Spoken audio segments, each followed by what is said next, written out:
नमस्कार, मेरा नाम डॉक्टर लिपिका मेहता है। डेंगू में कौन-कौन से टेस्ट कराने चाहिए और वो कौन से दिन पे कराने चाहिए, आज मैं उसके बारे में बात करने वाली हूँ।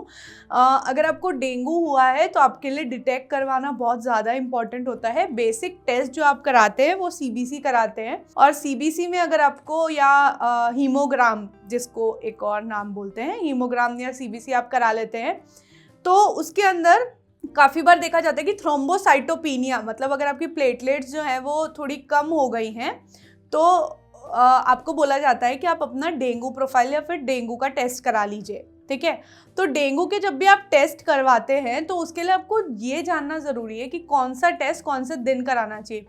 एक्चुअली कुछ एक टेस्ट होते हैं जो कि आपको लक्षणों के दूसरे या तीसरे दिन कराना चाहिए। कुछ एक टेस्ट होते हैं जो आपको लक्षण आए हुए अगर 90 दिन भी हो गए हैं तो भी बता दिया जाएगा कि आपको डेंगू है। तो कुछ एक ऐसे टेस्ट भी होते हैं।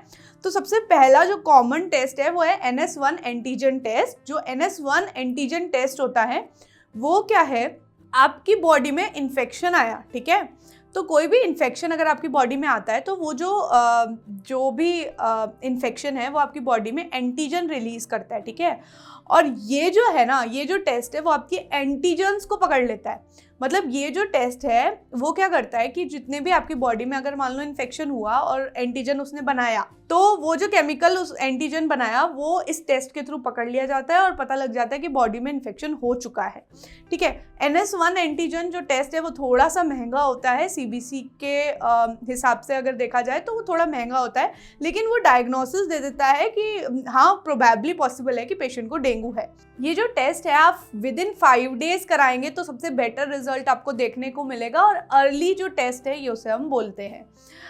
जब आप NS1 अगर पॉजिटिव आ गया है तो आपको डेंगू के मेडिकेशंस चालू हो जाते हैं। आपको जो डाइट लेनी होती है या फिर आपको कैसे रिकवरी करनी है वो आपको बता दिया जाता है। ये जो टेस्ट होता है ना, ये सीरम NS1 टेस्ट होता है। इसके अंदर क्या होता है, आपका ब्लड जो है वो निकाल लिया जाता है और जो ब्लड है वो जो स्ट्रिप होती है उस पर चेक कर लिया जाता है और आपको डेंगू की रिजल्ट मिल जाती है।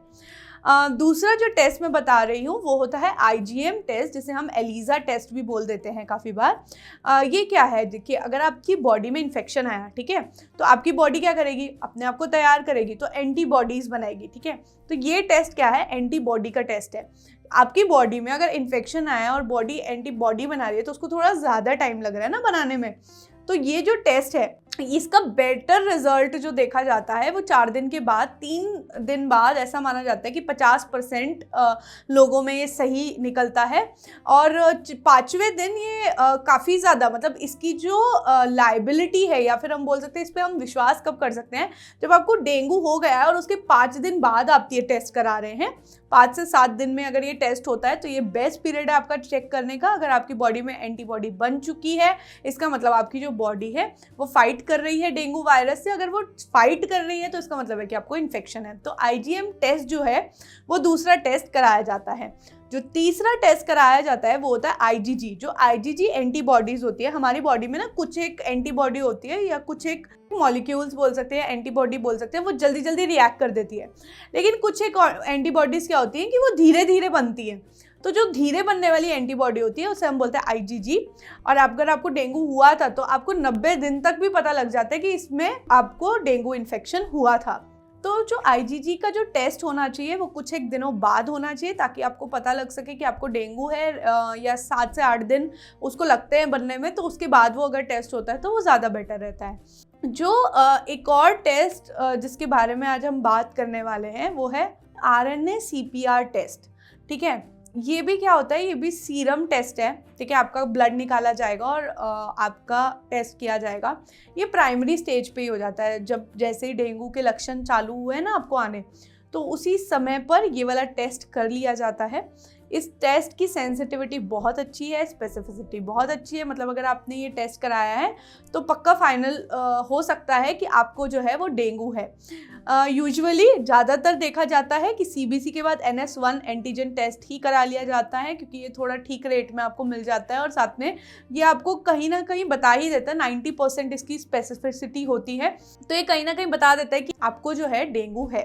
ठीक है, अगर आप डेंगू से सफ़र कर रहे हैं और आपको जानना है कि आपको क्या डाइट लेना चाहिए, आपको हेल्दी कैसे रहना है, और अगर आपको इन्फेक्शन हो गया तो आपको क्या करना चाहिए। तो अगर इसके बारे में आपको जानना है तो एक वीडियो मैं ऑलरेडी बना चुकी हूँ, आप डिस्क्रिप्शन में जाकर लिंक पर जाइए और वो वीडियो ज़रूर देखिए। धन्यवाद।